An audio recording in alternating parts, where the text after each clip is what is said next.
Hello मेरे प्यारे बच्चों, मैं धीरेन्द्र कुमार आप सभी का ईक एजुकेशन पॉइंट में स्वागत करता हूं। आशा करता हूं कि सब अच्छे होंगे। हम लोग ग्रामर पढ़ रहे थे और ग्रामर में हम लोगों ने स्टार्ट किया हुआ था अपना पैसिव वॉइस। और ये जो क्लास थी ग्रामर की वो बेसिकली 9, 10th, 11, 12th के लिए थी, है ना, और उन्हीं बच्चों के लिए थी। तो अभी हम लोग स्टार्ट कर रहे हैं अपना टॉपिक, और जिसमें हम लोगों ने 3 टेंस के बारे में डिटेल में पढ़ लिया था। एक था प्रेजेंट का इंडेफिनिट, दूसरा कॉन्टिन्यूअस प्रेजेंट का, और तीसरा परफेक्ट था। तो आज हम लोग अपना एक चौथा टॉपिक स्टार्ट करने वाले हैं पास्ट के इंडेफिनिट के बारे में। और चीज़ें यहीं जगह सीखते हुए थोड़ी सी बातें आगे करेंगे जिसमें सारी चीज़ें क्लियर होती जाएं, है ना। जैसे अभी चल के इसमें आगे कुछ और प्रीपोजिशंस का यूज़ करने वाले हैं, अभी इसी में नोट करके चीज़ें आगे बढ़ेंगी, ठीक है। तो स्टार्ट करते हैं हम लोग अपनी क्लास। और आज हम लोग पढ़ेंगे पास्ट,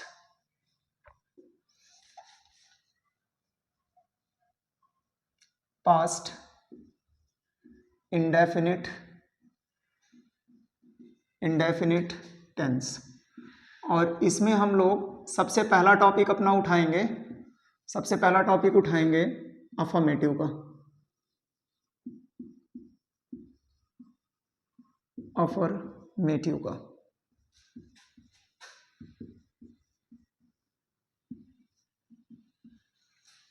अब इसमें हम लोग इसके एक्टिव वॉइस और पैसिव वॉइस दोनों के स्ट्रक्चर को देख लेते हैं।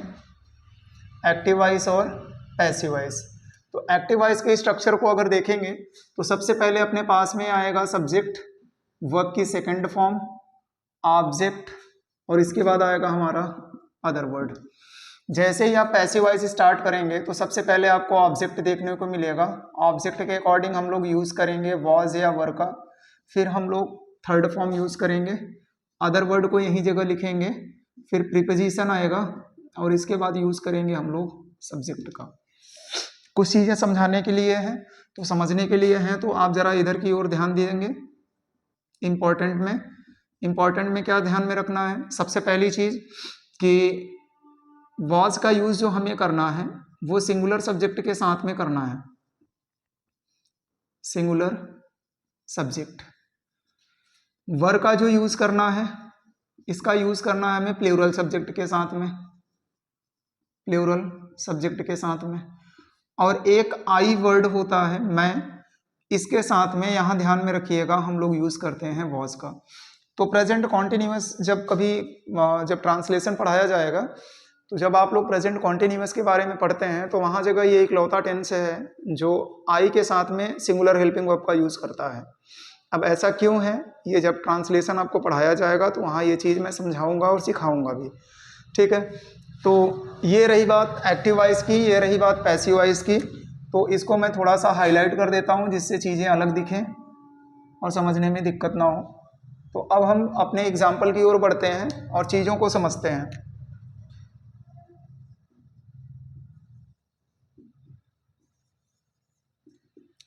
देखिए, जैसे मैंने लिखा she gave me a book।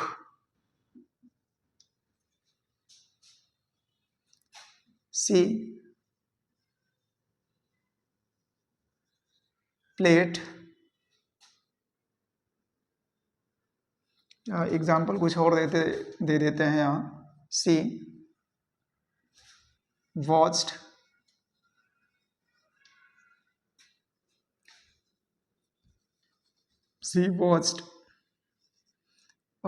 Movie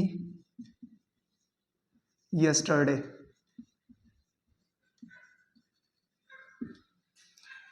एक थर्ड वाला एग्जाम्पल मैं लिखता हूं, मैंने लिखा रोहित wanted to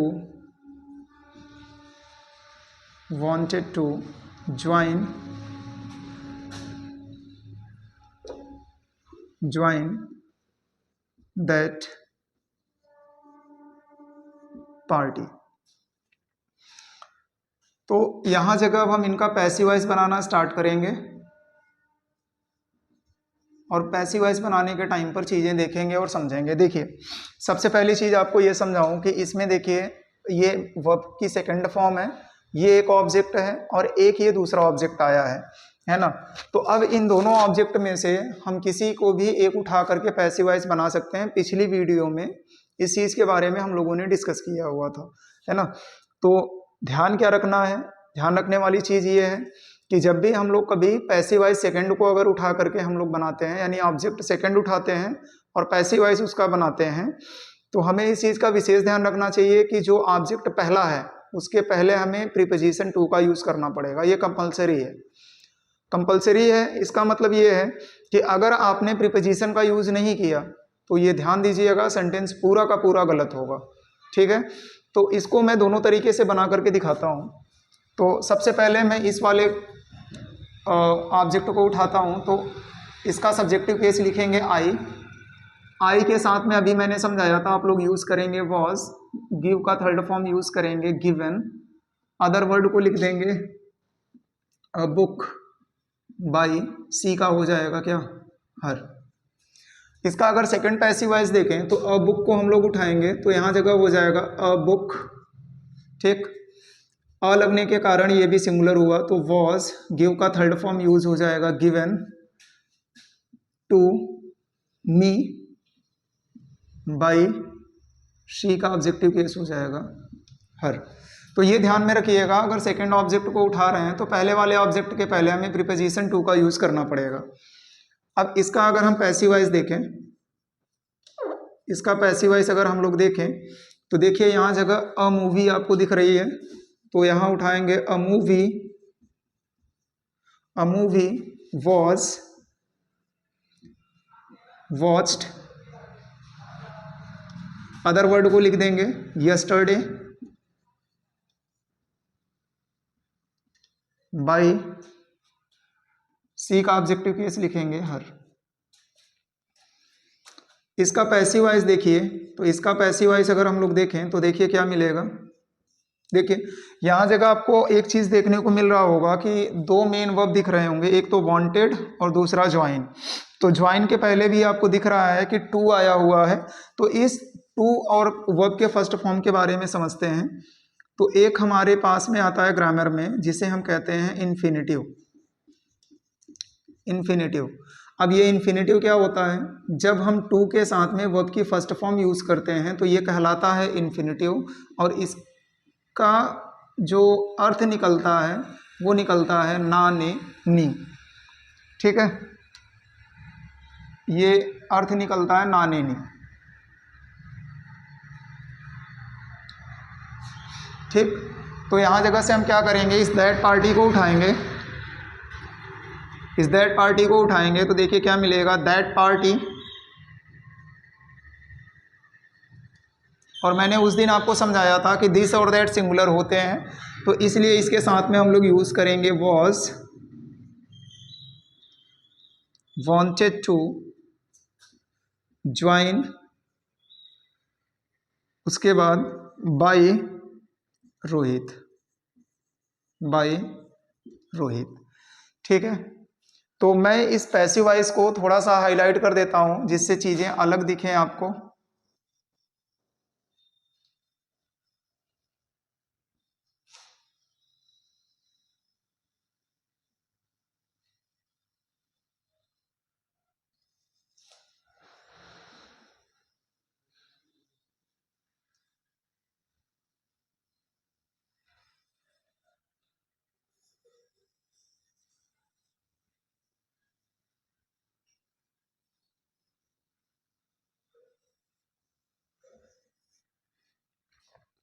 तो ये रहे तीनों के तीनों क्वेश्चन के पैसिव वॉइस, आप इसे नोट डाउन करें, फिर बात हम लोग करते हैं आगे।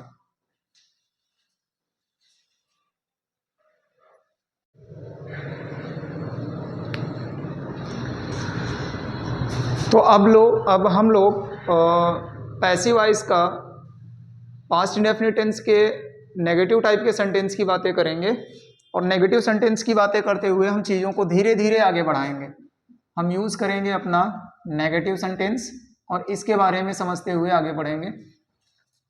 तो जैसे अगर हम इसके एक्टिव वॉइस के स्ट्रक्चर की बात करें और पैसिव वॉइस की बात करें, तो सबसे पहले हमारे पास में आएगा सब्जेक्ट। सब्जेक्ट के अकॉर्डिंग जो हमारे पास में हेल्पिंग वर्ब लगना है डिड। इसके बाद आपका आएगा नॉट, वर्ब की फर्स्ट फॉर्म, ऑब्जेक्ट और अदर वर्ड। फिर हम लोग पैसिव वॉइस स्टार्ट करेंगे तो सबसे पहले हमें मिलेगा ऑब्जेक्ट। ऑब्जेक्ट के अकॉर्डिंग हम लोग यूज़ करेंगे वॉज का या वर का। उसके बाद हम लोग यूज़ करेंगे नॉट। फिर आएगी वर्ब की थर्ड फॉर्म। उसके बाद होगा आपका अदर वर्ड। फिर आपका आएगा बाई, बाई नहीं, यहाँ पर मैं प्रीपोजिशन लिख रहा हूँ, प्रीपोजिशन। और यहाँ जगह हम यूज़ करेंगे सब्जेक्ट का। तो ये रही बात एक्टिव वॉइस की और पैसिव वॉइस की। तो इसको मैं थोड़ा सा हाईलाइट कर देता हूँ।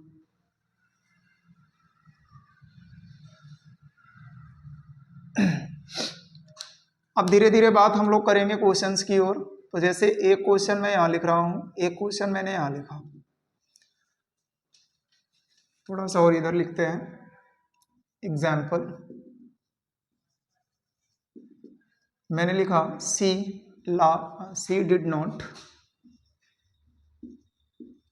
Did not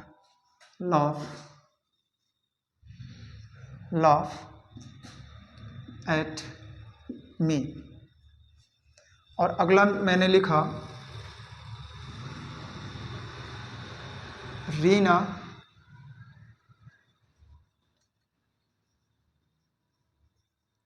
Reema did not look after my child। ये दो क्वेश्चन मैंने लिखे, है ना। अब इन्हीं दोनों क्वेश्चन के बारे में हम डिस्कस करेंगे थोड़ा सा, उसके बाद फिर हम बात करते हैं आगे। इम्पॉर्टेंट चीज़ें जो लिखाई जाती हैं वो बहुत इम्पॉर्टेंट होती हैं, इसलिए समझिए। यहाँ देखिए, यहाँ जगह लाफ के बाद आपको एक प्रीपोजिशन दिखाई दे रहा है ना। तो मैं यहाँ जगह एक चीज़ समझाना चाहता हूँ। देखिए, एक होता है इंट्रांजिटिव वर्ब, है ना, एक होता है इंट्रांजिटिव वर्ब। अब ये इंट्रांजिटिव वर्ब क्या होता है, ध्यान रखिएगा, ये अपने साथ में कभी भी ऑब्जेक्ट लेकर के नहीं आता। इंट्रांजिटिव वर्ब अपने साथ में कभी भी ऑब्जेक्ट लेकर के नहीं आता है। लेकिन अगर हम इंट्रांजिटिव वर्ब के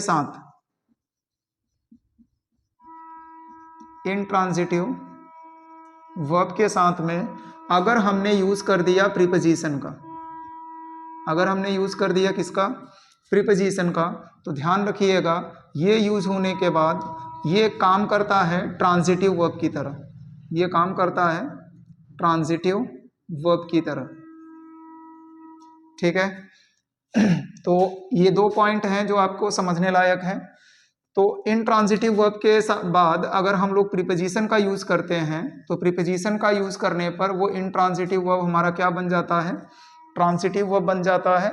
और ट्रांजिटिव वर्ब बन जाता है, इसका मतलब ये है कि इंट्रांजिटिव वर्ब के बाद ये जो प्रीपोजिशन आएगा ये अपनी जगह पर ही रहेगा, है ना। एक साथ दो प्रीपोजिशन यूज हो जाएंगे तो कंफ्यूज होने की जरूरत नहीं है, क्योंकि इसका प्रीपोजिशन अपनी जगह पर रहेगा और आप जो पैसिव वॉइस का प्रीपोजिशन यूज कर रहे हो वो अपनी जगह पर रहेगा, ठीक है। तो देखते हैं, बनाते हैं इसका। जैसे इसका अगर हम पैसिव वॉइस बनाएं, पैसिव वॉइस, तो देखेंगे तो मी को उठाएंगे, सब्जेक्ट की जगह पर लिखेंगे तो क्या बनेगा, आई के साथ में वॉज लगाएंगे, जो कि मैंने समझाया भी था। उसके बाद ऑब्जेक्ट हो गया, वॉज वर हो गया। अब यूज करेंगे हम लोग नॉट का। लाफ का थर्ड फॉर्म यूज करेंगे तो लॉफ्ड। एट आपका अपनी जगह पर रहेगा। प्रीपोजिशन यूज करेंगे हम लोग बाई का, और सी का हो जाएगा आपका क्या, हर। यहां जगह इसका पैसिव वॉइस देखिए क्या बनता है। देखिए, माई चाइल्ड को उठाएंगे तो माई चाइल्ड, सिंगुलर होने के कारण यहां जगह हम यूज करेंगे वॉज नॉट। लुक का थर्ड फॉर्म यूज करेंगे तो लुक्ड आफ्टर। अब आफ्टर भी यहां पर प्रीपोजिशन है, लुक्ड आफ्टर मतलब होता है देखभाल करना। तो लुक्ड आफ्टर बाय रीमा। तो इसको मैं क्या करता हूं,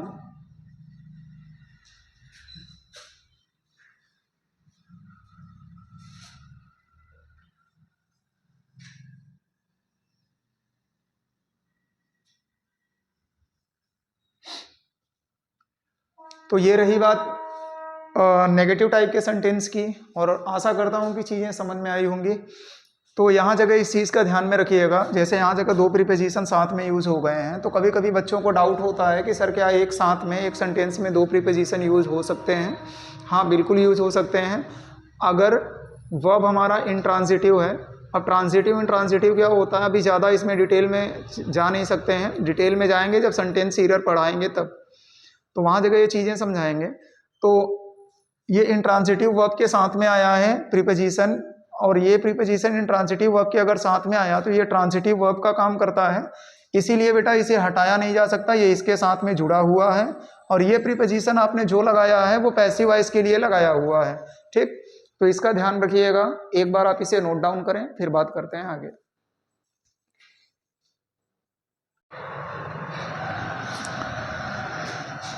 धीरे धीरे क्लास को आगे बढ़ाते हैं, और अब जो हम लोग बात करेंगे वो बात करेंगे इंट्रोगेटिव फर्स्ट की, और उसके बारे में समझते हुए चलेंगे। तो यहाँ जगह हम लोग बात करेंगे इंट्रोगेटिव सेंटेंस, इंट्रोगेटिव फर्स्ट की।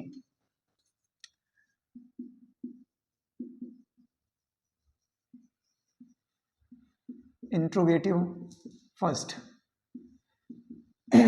इसकी बात करेंगे, और यहाँ जगह हम लोग सबसे पहले इसके स्ट्रक्चर की बात करेंगे, एक्टिव वॉइस की और पैसिव वॉइस की।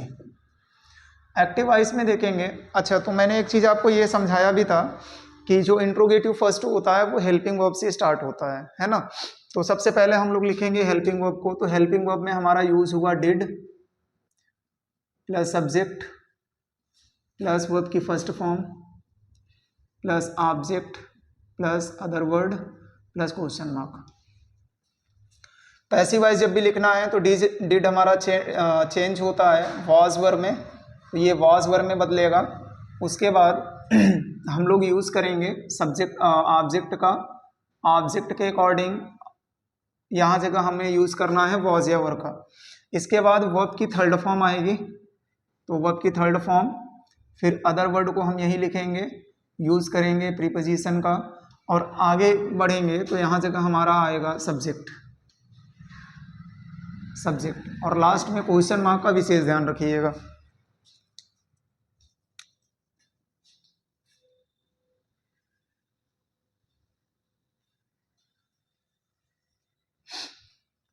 तो कुछ एग्जाम्पल लेते हुए हम चीज़ों को आगे बढ़ाते हैं। जैसे मैंने यहाँ लिखा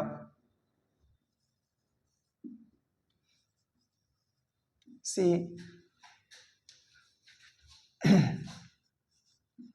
did he give me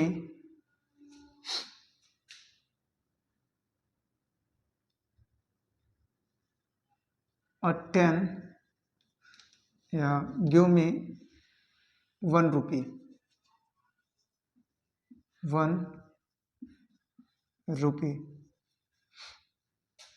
note. See give me a 1 rupee note, या 1 रुपी नोट ही लिखो। अगला मैं लिख रहा हूं डिड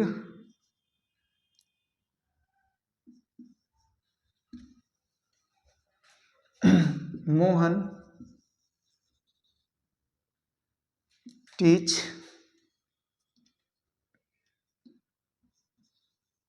अस इंग्लिश।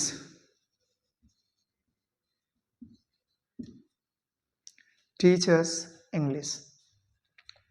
तो यहाँ जगह एक चीज़ मैं आपको फिर से समझाते हुए चलता हूँ जो आपको ध्यान में रखनी है। ध्यान में ये रखना है कि कभी कभी जो वर्ब हमारा होता है, ये अपने साथ में दो ऑब्जेक्ट लेकर के आते हैं। मैं बार बार इस चीज़ को समझा रहा हूँ। ऑब्जेक्ट नंबर 1 और ऑब्जेक्ट नंबर 2, ये दो ऑब्जेक्ट लेकर के आते हैं, ठीक। तो जब दोनों ऑब्जेक्ट लेकर के आते हैं तो अगर इससे हम पैसिव वॉइस बना रहे हैं तो नॉर्मल पैसिव वॉइस बनेगा जैसे अभी तक हम बना रहे थे। और जब सेकंड ऑब्जेक्ट को उठा करके हम लोग पैसिव वॉइस बनाते हैं, सेकंड ऑब्जेक्ट को उठा करके जब हम पैसिव वॉइस बनाते हैं तो ऑब्जेक्ट नंबर पहले के पहले आपको टू का यूज़ करना पड़ता है। ये ध्यान रखिए, मैं बार बार इस चीज़ के ऊपर समझा रहा हूँ। तो अब यहाँ जगह का हम पैसिव वॉइस बनाते हैं और देखते हैं, सीखते हैं पैसिव वॉइस और पैसिव वॉइस। एक का मैं पहले ऑब्जेक्ट से उठा करके बता देता हूँ और एक का दूसरे से। जैसे ये पहला ऑब्जेक्ट है तो मी को अगर हम उठाते हैं तो यहाँ लिखेंगे तो आई, और आई के साथ में हम लोग यूज़ करते हैं वॉज का। तो वॉज आई, गिव का थर्ड फॉर्म यूज़ करेंगे, given 1 rupee note, 1 rupee note by, he का ऑब्जेक्टिव केस यूज़ करेंगे हिम, और यहाँ क्वेश्चन मार्क रहेगा, यहाँ भी क्वेश्चन मार्क रहेगा। इसका देखते हैं तो यहाँ जगह भी आप देखेंगे तो मैं सेकंड वाले को उठा रहा हूँ इंग्लिश को, तो इंग्लिश सिंगुलर होने के कारण मैंने यूज़ किया वॉज इंग्लिश, इंग्लिश। टीच का थर्ड फॉर्म उठाएंगे, टीच टॉट टॉट। पहले वाले के पहले हमें टू लगाना पड़ेगा, जो चीज़ मैंने समझाई यहाँ। उसके बाद टू अस बाय मोहन, और यहाँ क्वेश्चन मार्क। तो ये जो चीज़ें आपको समझाई गई हैं, इन चीज़ों को प्रॉपर आप कहीं पर एक जगह लिख लीजिए और इसे समझिए।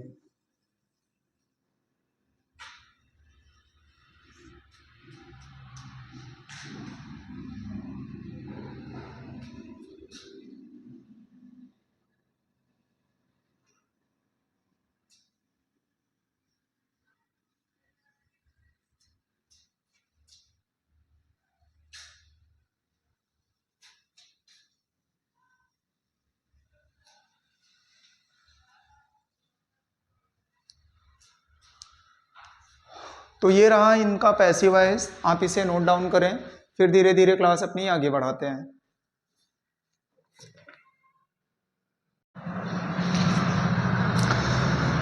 तो अब चीज़ों को हम लोग आगे बढ़ाते हैं और अब बात करेंगे इंट्रोगेटिव सेकंड की। तो स्ट्रक्चर बेसिक ही रहता है जो इंट्रोगेटिव फर्स्ट का था, बस रीज़न ये रहता है कि हेल्पिंग वर्ब के पहले हमें क्वेश्चन वर्ड का यूज़ करना पड़ता है ना। तो यहाँ जगह चीज़ें शुरू करते हैं हम लोग इंट्रोगेटिव सेकंड की। और इंट्रोगेटिव सेकंड में अगर एक्टिव वॉइस का स्ट्रक्चर आप लोग देखेंगे, एक्टिव वॉइस का स्ट्रक्चर, तो सबसे पहले आपका आएगा क्वेश्चन वर्ड और इसके बाद आपकी रहेगी हेल्पिंग वर्ब। क्वेश्चन वर्ड रहेगा और उसके बाद आपका रहेगा हेल्पिंग वर्ब। ठीक कंडीशन हमें भी यहाँ जगह करनी है और लगाना है क्वेश्चन वर्ड को, और पैसिव वॉइस आपका वैसे का वैसा रहेगा। तो कुछ एग्जाम्पल लेते हुए चलते हैं और चीज़ें ख़त्म करते हैं आज का टॉपिक यहाँ पर।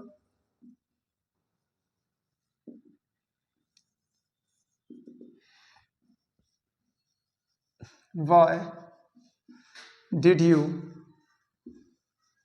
follow her?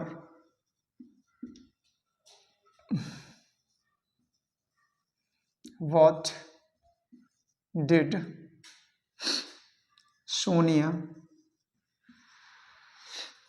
Sonia call you?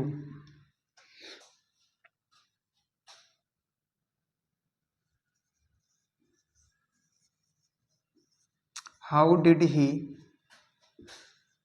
do this? तो ये मैंने 3 एग्जाम्पल आपको दिए हैं और तीनों एग्जाम्पल का पैसिव वॉइस बनाएंगे हम लोग। तो 2 का पैसिव वॉइस तो मैं बनाऊंगा और 1 का पैसिव वॉइस आपको बनाना पड़ेगा, ये आपका होमवर्क रहेगा। ठीक, मैं पहले वाले का बना रहा हूँ तो हर को उठाऊंगा, क्योंकि ये हमारा मेन वर्ब है, मेन वर्ब के ठीक बाद ये मिलेगा। तो हर का सब्जेक्टिव केस जब हम लिखते हैं तो हर का सब्जेक्टिव केस होता है सी। ठीक, अब सी हो पहले, सबसे पहले तो क्वेश्चन वर्ड को ही लिखेंगे वाई। सी के अकॉर्डिंग हम लोग हेल्पिंग वर्ब लगाएंगे ऑब्जेक्ट के अकॉर्डिंग, तो यहाँ जगह लगेगा वॉज का, वाई वॉज सी फॉलो का थर्ड फॉर्म यूज़ करेंगे फॉलोड, अदर वर्ड है नहीं तो छोड़ो रहने दो। उसके बाद बाई यूज़ करेंगे बाई यू, और यहाँ जगह हमने लगाया क्वेश्चन मार्क। सेकंड वाले का देखिए, यू को उठाएंगे यहाँ जगह, तो पहले सबसे पहले क्वेश्चन वर्ड, यू हमारा प्लूरल है, इसके लिए यहाँ पर यूज़ करेंगे वर का। फिर आएगा हमारा सब्जेक्ट, कॉल का थर्ड फॉर्म यूज़ करेंगे कॉल्ड, फिर यूज़ करेंगे बाई सोनिया, यहाँ क्वेश्चन मार्क।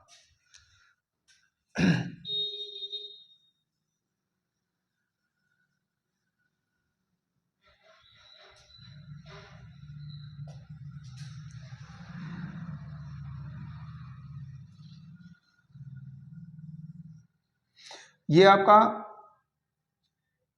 होमवर्क है, इसे आप करके आएंगे। आशा करते हैं कि आपको ये चीज़ें समझ में आई हैं, और कोशिश करता रहूँगा आगे यही चीज़ें सिखाने की, कि जिससे आप लोगों का जो इंग्लिश का ग्रामर का पोर्शन है वो अच्छा हो सके और अच्छे से आप इसे समझ सकें। आज के लिए बस इतना ही, कल फिर मिलते हैं। धन्यवाद।